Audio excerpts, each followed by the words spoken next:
যে আল্লাহ তাআলা বলেন নিশ্চয় আমার বন্ধুকে, আমার মুহাম্মদকে সবচেয়ে বেশি সম্মানের অধিকারী হিসেবে বানিয়েছে, বলি সুবহানাল্লাহ।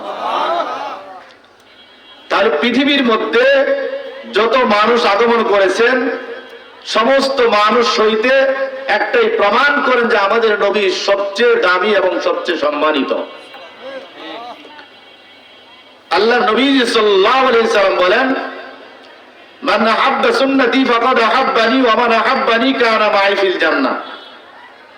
এই কানা মাই ফিল জান্নাহ এর অর্থ হলো, নবীজি বলেন দুনিয়ার উম্মতরা তোমরা আমার সঙ্গে জান্নাতে থাকবা। সিদ্দিক আকবর রাদিয়াল্লাহু তাআলা আনহু, হযরত সিদ্দিক আকবর রাদিয়াল্লাহু তাআলা আনহু নবীজির কদমে কদমে থেকে, নবীজির সঙ্গে থেকে থেকে নবীজির কাছে উপাধি পেয়েছেন সিদ্দিক আকবর। শুধু এ জায়গায় ক্ষান্ত নবীজির কদমে কদমে চলে সিদ্দিক আকবরকে উপাধি দিয়েছেন। শুধু তাই না, জান্নাতের মধ্যে নবীজির সঙ্গে সিদ্দিক আকবর থাকবে, বলি সুবহানাল্লাহ।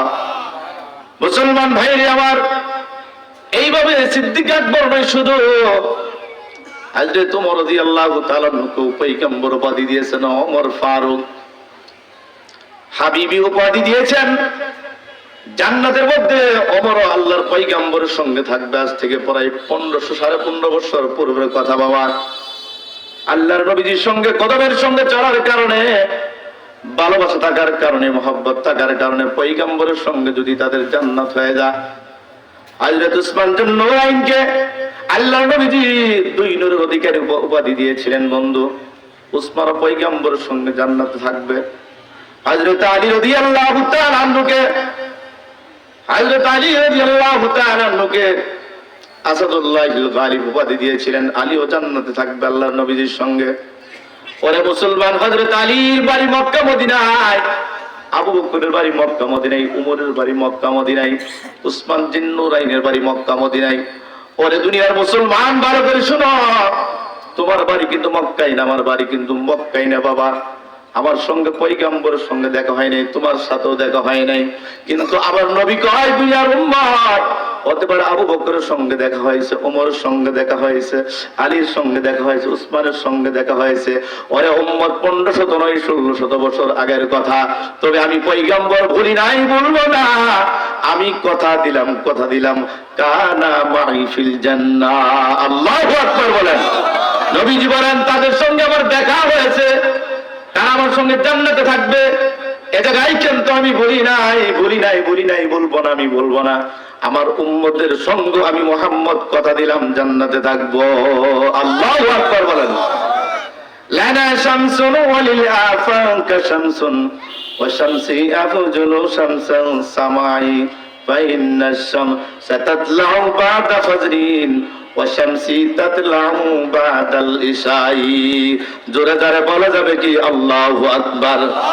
মুসলমান ভাইরে আমার, আম্মা জান আয়েশা বর্ণনা করেন পয়গম্বর কেমন প্রকৃতির মানুষ ছিলেন, কেমন সুন্দর মানুষ ছিলেন। আম্মা জান বলেন পৃথিবীর জমিনে প্রতিদিন সকালবেলা একটা সূর্য ওঠে, যে সূর্যের আলো দিয়া দুনিয়ার মানুষগুলো দুনিয়ার উপকার লাভ করে, দুনিয়ার চোখ দিয়ে দেখতে পায়। আম্মা জান আয়েশা কই দুনিয়ার মানুষ ভালো করে শোনো, যেমনি ভাবে সকালবেলা একটা সূর্য ওঠে, আমার গরু প্রতিদিন ঈশার নামাজের পর আমার গরু একটা সূর্য ওঠে। এই সূর্যটা পৃথিবীর কোন সূর্যের সঙ্গে মিল নাই, এই সূর্যটার এত পাওয়ার পৃথিবীর কোন সূর্যের সঙ্গে পাওয়ারে মিল নাই। আম্মা যারা এসে বলেন এমন সূর্যের পাওয়ার, যে সূর্যটা আল্লাহর পয়গম্বর ঈশার নামাজ পড়ে যখন আমার ঘরে আসেন, আমি দেখতাম ঘরটা আলো জলমল হয়ে যাইতো, বলি সুবহানাল্লাহ। আম্মাজান বলেন আসমানে যে একটা সূর্য উঠতো, এই সূর্যের থেকেও আমার ঘরে যে একটা সূর্য আছে, যেটা প্রতিদিন এশার পরে উদিত হয়, এই সূর্য আমার ঘরে আসার সাথে সাথেই আমার ঘরটা এরকম উজ্জ্বল হয়ে যাবে, সুবহানাল্লাহ।